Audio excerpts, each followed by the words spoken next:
Hello everyone, ఈరోజు మనం fried chicken biryani చేసుకుందాం. దానికి మనకు కావాల్సినవి ధనియాలు, జీలకర్ర పౌడర్, ఇంకా అల్లం చిన్న చిన్న ముక్కలుగా కట్ చేసుకొని, ఇంకా వెల్లుల్లి రెబ్బలు ఒలుచుకొని దాన్ని పేస్ట్ చేసుకోవాలి. మనకు కొద్దిగా స్పైస్ తీసుకొని వాటిని ఫ్రై చేసుకోవాలి.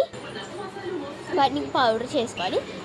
అల్లం వెల్లుల్లి పేస్ట్ ఒక ప్లేట్లోకి స్పైసెస్ అని తీసుకోవాలి. నెక్స్ట్ మనం జీలకర్ర ఇంకా బిర్యానీ ఆకు పక్కన పెట్టుకోవాలి. కొన్ని స్పైసెస్ తీసుకొని కూడా పెట్టుకోవాలి. ఇప్పుడు మనకి కొన్ని పచ్చిమిర్చి, ఒక 6-5 పచ్చిమిర్చి మధ్య కట్ చేసి పెట్టుకోవాలి. ఉల్లిపాయలు తీసుకొని వాటిని సన్నగా కట్ చేసుకొని పెట్టుకోవాలి. టమాటాలు తీసుకోవాలి. టమాటాలు కూడా చిన్న చిన్న ముక్కలుగా కట్ చేసుకోవాలి. ఇంకా చికెన్ తీసుకొని నీట్గా వాష్ చేసుకొని దాంట్లో కొద్దిగా సాల్ట్, టర్మరిక్ కొద్దిగా 2 స్పూన్స్ వేసుకొని ఇంకా నిమ్మకాయ పిండుకోవాలి. నెక్స్ట్ కొద్దిగా ఇందాక మనం తీసుకున్న జీలకర్ర బిర్యానీ ఆకు కూడా పెట్టేసుకోవాలి. నెక్స్ట్ ఇందాక మనం పక్కకు తీసుకున్న స్పైసెస్ కూడా వేసుకోవాలి. ఇప్పుడు మనము పక్కకు తీసుకున్న పచ్చిమిర్చి కూడా వేసుకోవాలి. నెక్స్ట్ అల్లం వెల్లుల్లి పేస్ట్ కూడా వేసుకోవాలి. ఇందాక తరుక్కున్న ఉల్లిపాయలు కొద్దిగా నీట్గా క్రష్ చేసుకొని వేసుకోవాలి. టమాటా ముక్కలు ఒక 5 నుంచి 10 ముక్కలు వేసుకోవాలి. ఇంకా కొత్తిమీర, పుదీనా లాస్ట్లో చల్లుకున్న తర్వాత ఒక tablespoon of garam masala, ఒక tablespoon of biryani masala వేసుకోవాలి. మొత్తం అంతా కలుపుకోవాలి. నెక్స్ట్ 2 స్పూన్స్ ఆఫ్ కారం వేసుకోవాలి. మీ టేస్ట్కి తగ్గట్టు వేసుకోవచ్చు. నెక్స్ట్ కొద్దిగా ఆయిల్ వేసుకొని మొత్తం అంతా నీట్గా కలుపుకోవాలి. నీట్గా అదంతా దానికి పట్టేలా కలుపుకున్న తర్వాత స్టవ్ మీద ఒక కడాయి పెట్టుకొని అందులోకి ఆయిల్ వేసుకోవాలి. ఆయిల్ వేసుకున్న తర్వాత ఇందాక మనం కలుపుకొని పెట్టుకున్న చికెన్ వేసుకోవాలి. వాటిని అన్నిటినీ ఒకసారి కలుపుకొని వేసుకోవాలి. వేసుకున్న తర్వాత బాగా కలుపుకుంటూ ఉండాలి. కొద్దిగా దగ్గరికి అయిపోయినప్పుడు మనం పక్కన రైస్ తీసుకొని ఒక డేక్షా తీసుకొని అందులో స్పైసెస్, ఆనియన్స్ ఇంకా చిల్లీ వేసుకోవాలి. గ్రీన్ చిల్లీ నీట్గా కలుపుకోవాలి. నెక్స్ట్ కొద్దిగా గ్యాప్ ఇచ్చి పల్లి కలుపుకోవాలి.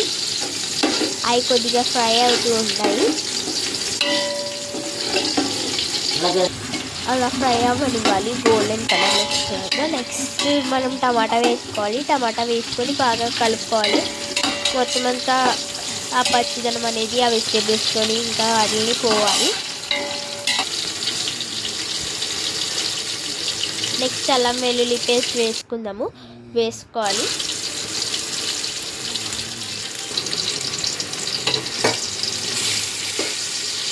నీట్గా కలుపుకోవాలి. బాగా కలుపుకోవాలి. కలర్ ఇంకా అల్లం వెల్లుల్లి పేస్ట్ కూడా పచ్చిదనం కూడా పోవాలి. మనం ఇందాక నానబెట్టుకున్న బియ్యం కూడా చూసుకున్నాం కదా. ఇప్పుడు కొత్తిమీర, పుదీనా కూడా వేసుకోవాలి. నీట్గా కలుపుకున్న తర్వాత కొద్దిగా వాటర్ కూడా వేసుకోవాలి. ఇంకా మనం ఇందాక పెట్టుకునే గరం మసాలా ఇంకా బిర్యానీ మసాలా కూడా వేసుకోవచ్చు. నీట్గా అన్నీ కలిపేసుకోవాలి. నెక్స్ట్ కొద్దిగా సాల్ట్ కూడా వేసుకుందాము. మనం రైస్ వేసుకున్న తర్వాత వాటర్ వేసుకోవాలని చెప్పాను కదా, వాటర్ కూడా వేసుకున్నాము. నీట్గా కలుపుకోవాలి. నెక్స్ట్ దీంట్లో సాల్ట్ వేసుకోవాలి. చూడండి ఫ్రై ఒక దగ్గరగా అయింది. ఇంకొంచెం సేపు ఉంటే ఫ్రై అయిపోద్ది బిర్యానీ. చూడండి రైస్ వేసిన తర్వాత రైస్ ఉడుకుతుంది. ఇందాక చెప్పాను కదా ఫ్రై దగ్గరికి వస్తుంది, రైస్ కూడా అయిపోతుంది. ఈ స్టేజ్లో కొద్దిగా కరివేపాకు వేసుకోవాలి, కొద్దిగా మళ్ళీ ఇందాక మనం వేసుకున్న పౌడర్ వేసుకొని కొత్తిమీర పైదని జల్లుకోవాలి.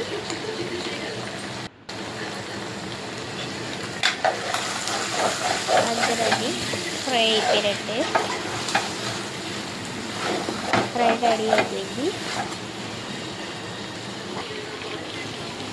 ఫ్రై అడుగు పట్టకుండా కలుపుకోవాలి. ఇంకా రైస్ మీద కొద్దిగా మన గరం మసాలా ఇంకా బిర్యానీ పౌడర్ కొద్దిగా మళ్ళీ పైన జల్లేసుకొని కలుపుకోవాలి.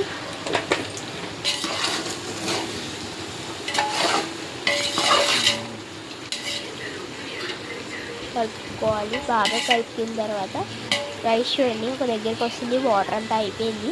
ఇంకా కొద్దిగా అయితే సరిపోతుంది. దాంట్లో మళ్ళీ కొత్తిమీర పుదీనా మీద జల్లుకోండి. చూడండి ఫ్రై అయిపోయిందో. ఇట్లా సో టేస్టీ అది ఇంకా బాగుంటుంది. చూద్దాము. అప్పుడు చెప్పారా ఇందాక రైస్ వేసుకోవాలి, రైస్ మీద ఆ పీసెస్ అనేది ఇలా స్ప్రెడ్ అయ్యేలాగా వేసుకోవాలి.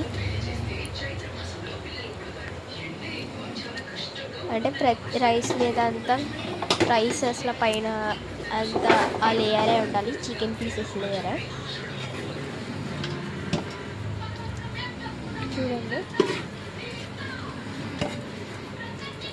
ఫ్రై అనేది ఆ కన్సిస్టెన్సీలో ఉంటేనే బాగుంటుంది బిర్యానీకి.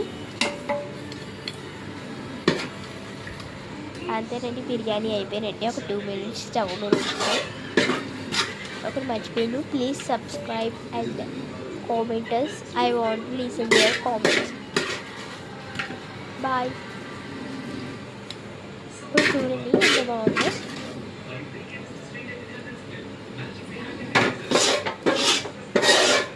నెక్స్ట్ 2 minutes పెట్టుకోవాలని చెప్పాను కదా, పెట్టేసుకోవచ్చు. ఈసారి మూత పెట్టుకొని చూడండి.